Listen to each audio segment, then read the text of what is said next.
How to delete all purchase history on iPhone. Hey everybody, welcome back to our channel.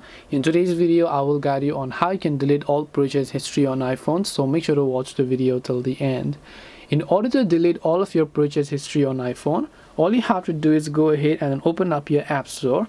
Once you open the App Store, tap the profile icon from the top right hand side and go to this option here known as Purchase.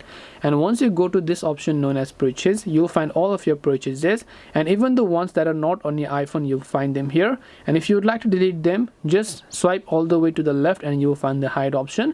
These are all of your purchase history that are not currently on your iPhone. If you want to delete them, you just have to go ahead and then remove them one after another as you would be able to find it. So hope this video helped you as to how you can delete your purchase history on iPhone. If you have got any more questions, then feel free to also leave them down below. Thank you for watching till the end of this tutorial, and see you soon in our next video.